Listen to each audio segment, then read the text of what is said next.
Karim, aujourd'hui on se retrouve pour parler d'un joli projet. Alors il s'agit d'une collecte qui est organisée par Barcelone Accueil, par l'Institut français de Barcelone, par le lycée français de Barcelone et par la bienfaisance. Alors il s'agit, tu vas nous expliquer un petit peu quel est ce projet. Il s'agit d'une garderie solidaire.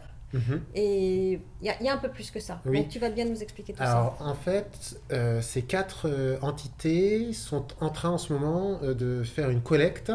Une collecte, comme tu le dis, de produits de puériculture pour aider une association qui s'appelle la Fondation Pere Tarrés à créer une garderie solidaire dans Barcelone, dans le Raval. Et il y a un deuxième projet pour cette collecte.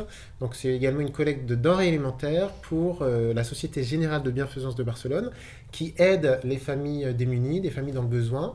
Et donc ces denrées alimentaires seront destinées à ces familles. Tu veux m'en dire plus à propos de ce projet de garderie solidaire? Oui.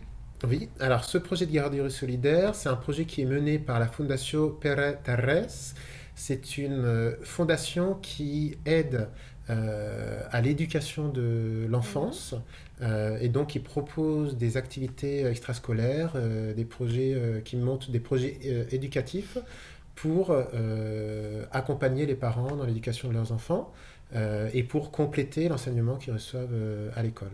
Cette fondation a un projet de garderie solidaire pour accompagner les mamans seules ou les mamans isolées qui ont un premier enfant et qui ne connaissent pas les premiers soins. Alors, dans ce projet très intéressant, Karim, il y a aussi une deuxième demande qui concerne les denrées alimentaires.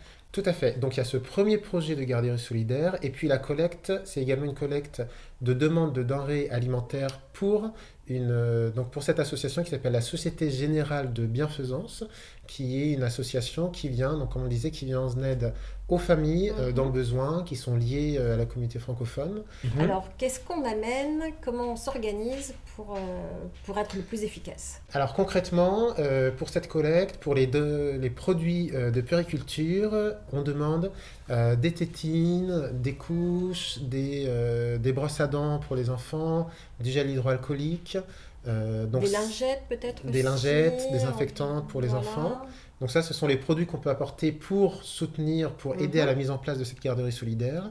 Et puis, côté denrées alimentaires, eh bien, ce sont les denrées alimentaires non périssables, des produits secs qui peuvent être conservés et distribués dans les semaines à venir aux familles, aux bénéficiaires de la bienfaisance. Donc on peut imaginer tout ce qui est légumes secs, tout ce qui est les boîtes de conserve, tout à fait.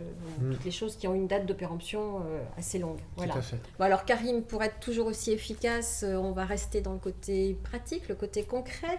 Alors jusqu'à quand on peut apporter ces denrées alimentaires? Jusqu'à quand on peut apporter tous ces produits de périculture? Et à quel endroit? Alors, on a en ce moment, la collecte a déjà commencé depuis lundi dernier. On a jusqu'au vendredi 23 avril 2021 pour apporter ces produits de puériculture ou ces denrées alimentaires à 2 endroits. À l'Institut français de Barcelone, Carrer Moya, numéro 8, du lundi au vendredi, et également au siège de la bienfaisance. Donc n'hésitez pas, il reste une semaine pour donner. Donc, on compte vraiment sur vous. Très bien, on compte sur vous. Merci beaucoup. Merci.